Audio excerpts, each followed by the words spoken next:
que tu n'entres pas dans ta destinée. Psaume chapitre 46, verset 2, la Bible nous dit: Dieu est pour nous un refuge et un appui, un secours qui ne manque jamais dans la détresse. Le Seigneur m'a fait comprendre durant ces temps que beaucoup d'entre nous n'entrons pas dans notre destinée parce que nous fuyons le combat, parce que nous fuyons lorsqu'il y a un problème. Le Saint-Esprit me faisait comprendre que les combats, l'adversité était un moyen de nous faire entrer dans notre destinée. Je t'explique pourquoi. Lorsque Dieu nous fait rentrer dans un combat, c'est pour nous sortir plus forts. Le monde spirituel reconnaît que les sacrifices. Il n'y a que des sacrifices et des sacrifiés qui peuvent porter du poids spirituellement. Lorsque nous sommes dans les combats, même lorsque nous sommes dans les épreuves, l'Éternel nous abandonne jamais. Lorsque tu es dans les épreuves, Dieu ne veut pas que tu quittes ces épreuves. Dieu veut que tu affrontes ces épreuves. Parce que c'est après le désert que vient la terre promise. C'est après la croix que tu as le trône. C'est pour ça, lorsque l'épreuve est arrivée à Daniel et ses compagnons, on leur disait: allez, agenouillez-vous, adorez un faux Dieu. Ils ont dit: non.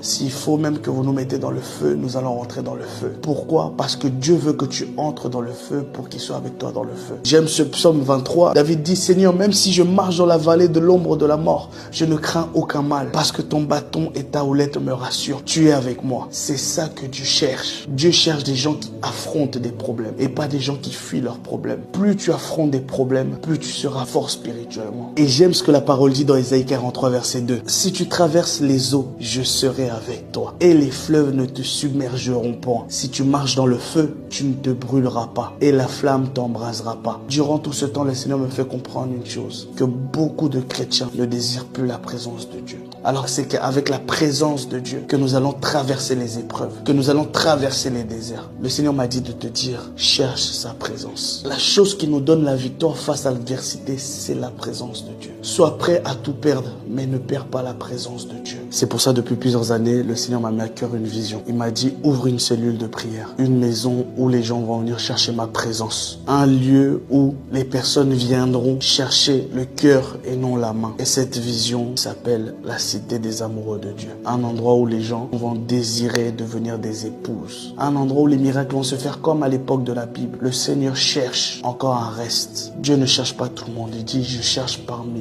eux. Cette vision va prendre forme dans les jours à venir. Donc toi qui n'as pas d'église, toi qui as été déçu par les églises, toi qui ne fréquentes plus d'église locale, nous allons nous unir pour chercher encore la présence de Dieu, pour chercher encore le cœur de Dieu. Dieu cherche des vrais adorateurs. Quand il dit des vrais adorateurs, ce ne sont pas des adorateurs qui viennent superficiellement, ce sont des adorateurs qui l'aiment de tout leur cœur. Voilà pourquoi le Seigneur m'a dit: tu appelleras cette vision la cité des amoureux de Dieu. Là où toutes les nations viendront, peu importe ta couleur, ton origine, ton passé, tu viens.